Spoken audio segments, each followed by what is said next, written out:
While boiling water, he suddenly noticed that in the dead of night, someone was persistently knocking on his door. This immediately made him sense that something was profoundly wrong. When he saw that the person standing outside his dwelling was a complete stranger, he quickly and instinctively latched the security lock on the door, securing it firmly. But what he never ever expected was that the man, with an unsettling demeanor, claimed to be from the official Census Bureau. Just then, the man suddenly and unexpectedly reached his hand inside, through the small opening, creating a moment of intense suspense and fear.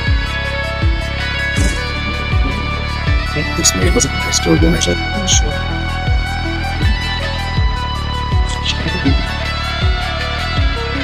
After seeing the other person's hollow, empty gaze, Nisha was so terrified that he ran out of the man's room and didn't dare go back in, leaving immediately. But just as Nisha went to the window to observe, he noticed that the way the man walked was just like a walking corpse. Since he was home alone at the time, he quickly grabbed his phone and called his boyfriend to come over and keep him company. He thought the scary incident was over, but the next day, when he went to work as usual, he once again saw strange shadows. Everyone on the street had hollow, empty eyes, staring at him soullessly, as if they held a grudge against Lisa. Realizing something was wrong, Nisha hurried non-stop to the company, planning to search online to figure out what was going on.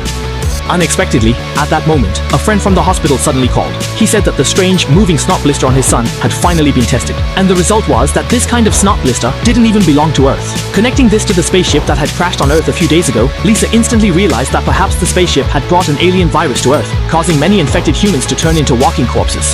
However, just then, her boyfriend suddenly received a call from a neighbor, saying that something extremely terrifying had happened at his home.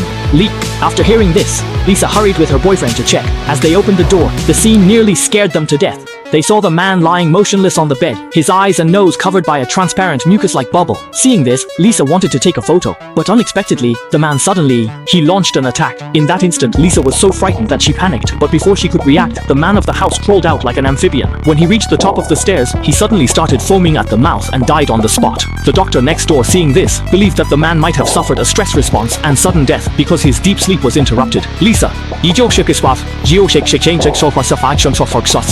After realizing that the virus had already invaded Earth, Lisa hurriedly rushed to her ex-husband's house, wanting to take her son away. Unexpectedly, as soon as she arrived at her ex-husband's home, something extremely terrifying happened. She found the house full of people, all of whom were staring at her with empty, lifeless eyes, as if even her ex-husband had already become one of the infected.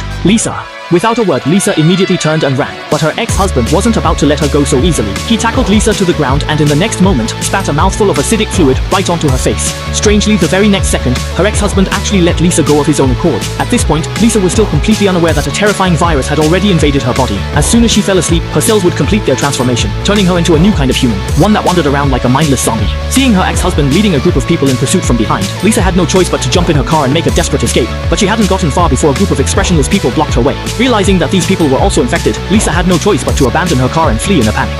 But these people didn't seem willing to give up and kept chasing after Lisa from behind. With no other choice, Lisa ran out onto the street to ask for help, but everyone who saw her refused to get involved, leaving her with no way out.